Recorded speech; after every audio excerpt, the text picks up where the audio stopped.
नवी मुंबईच्या sector 52A Nerul येथील भारतीय ससाण्यांचा एक कुटुंब अलीकडेच दिसून आला। ही जागा अधिकृतरित्या दलदली, मॅंग्रोव्ह आणि वनक्षेत्र म्हणून घोषित करण्यात आली आहे।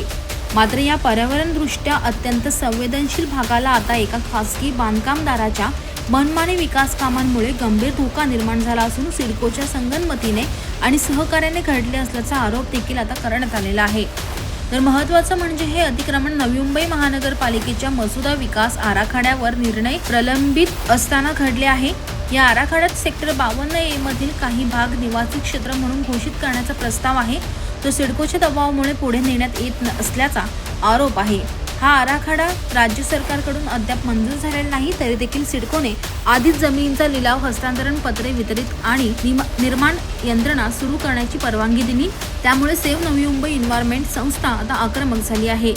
दरम्यान सिडकोने मॅंग्रोव्ह क्षेत्र वनविभागाकडे हस्तांतरित करावे असा कोर्टाचा स्पष्ट आदेश असूनही आजपर्यंत ती प्रक्रिया पूर्ण झालेली नाही। वनमंत्र्यांनी सेक्टर 52A संरक्षण राखीव क्षेत्र घोषित करण्याचे सार्वजनिक आश्वासन दिले होते, परंतु ते आश्वासन फक्त कागदावरच राहिले आहे। प्रत्यक्षात कोणतीही कृती झालेली नसल्याचं सेव्ह नवी मुंबई एन्व्हायरमेंटचे संस्थापक सुनील अग्रवाल यांनी म्हटलेलं आहे। मेरा नाम सुनील अग्रवाल है। मैं सेव्ह नवी मुंबई एनवायरनमेंट का को फाउंडर हूँ। आज नवी मुंबई के पर्यावरण के विनाश में सबसे बड़ा रोल सिडको का है। सिडको कोर्ट के किसी भी ऑर्डर को फॉलो नहीं करता। कितने साल हो गए और कितनी डेडलाइन निकल गई, लेकिन सिडको ने आज तक अपने कंट्रोल में जो सारे मैंग्रोव्स हैं वो फॉरेस्ट डिपार्टमेंट को हैंडओवर नहीं किए। एक एग्जांपल देते हैं, सेक्टर 52A नेरूल, जो कि एक वेटलैंड एंड मैंग्रोव से भरा हुआ और फॉरेस्ट से भरा हुआ एक सेंसिटिव इको जोन है।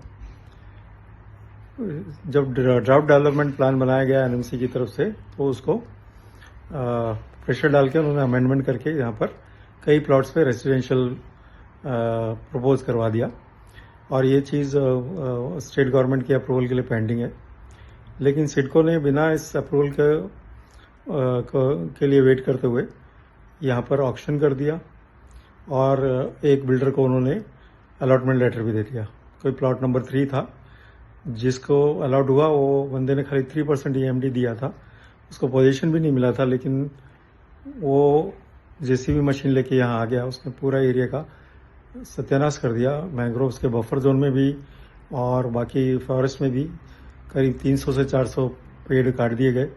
उसमें भी उस पेड़ों के ऊपर बसने वाले पक्षी और उसमें और मंगूस और बाकी लोगों का हाल देखा गया, सब इधर उधर भागते हुए देखे गए थे।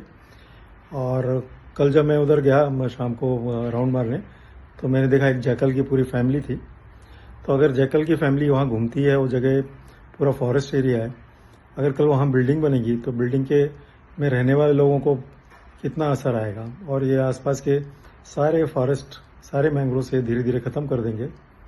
इसलिए ज़रूरी है कि जैसे कि गणेश नाइक जी से हमने मीटिंग की थी जब ये डिस्ट्रक्शन हुआ था, तो उन्होंने बोला था कि वो सिडको से डिस्कस करेंगे इसको कंजर्वेशन रिजर्व में डिक्लेयर करने के लिए।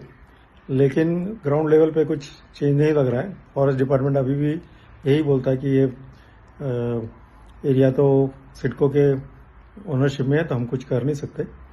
सिडको क्यों इसको ट्रांसफ़र नहीं कर रहा है? तो हमारी डिमांड है कि जितने भी ये मैंग्रोव्स और वेटलैंड्स वो फॉरेस्ट डिपार्टमेंट या फिर जो मैंग्रोव्स और वेटलैंड्स है वो एनवायरनमेंट डिपार्टमेंट को हैंड ओवर किए जाए। आज ये वेटलैंड्स की इम्पोर्टेंस हमें पता चल रही है जब बहुत बारिश हुई और बेलापुर में फ्लडिंग हो गया। हमारा नेरूल, पाम बीच रोड वगैरह फ्लडिंग से बचा हुआ है, क्योंकि यहाँ पर अभी भी थोड़े मैंग्रोव्स और वेटलैंड बचे हुए हैं, जो 2017 में सिडको ने ख़त्म करने के लिए एक प्राइवेट बिल्डर को दे दिया था, और उनके एमडी ने MCZMA को लिख के दे दिया कि यहाँ कोई वेटलैंड नहीं है। लकीली बॉम्बे हाईकोर्ट ने उनको प्रोटेक्शन दिया, और वो प्रोटेक्शन की वजह से अब तक ये वेटलैंड्स बचे हुए जो आज स्पॉन्ज का काम करते हैं, और इसलिए सभी जगह बाढ़ आती है। लेकिन हमारे नेरूल एरिया में सेक्टर 54, 56, 58, सेक्टर 52 यहाँ पर हम बाढ़ से बचे हुए। इसलिए हमारी डिमांड है कि इमीडिएटली सिडको अपनी SLP जो उसने सुप्रीम कोर्ट में फाइल की हुई है वो विड्रॉ करे, सेक्टर 52A में जो भी भूखंड को अलॉट किया है उनको वापस ले और जल्द से जल्दी सेक्टर 52 यानी कि DPS लेक और सेक्टर 52A जो DPS लेक के आसपास का मैंग्रोव्स और वेटलैंड्स और नेचुरल एरिया है उसको कंजर्वेशन रिजर्व डिक्लेयर करके यहाँ की वाइल्ड लाइफ को बचाया जाए। आशा है कि आप लोग अपने अपने कॉरपोरेटर से, अपने अपने MLA से, अपने अपने MP से इसी चीज़ के लिए रिप्रेजेंटेशन भेजेंगे और बोलेंगे कि अगर पर्यावरण नहीं तो वोट नहीं। धन्यवाद।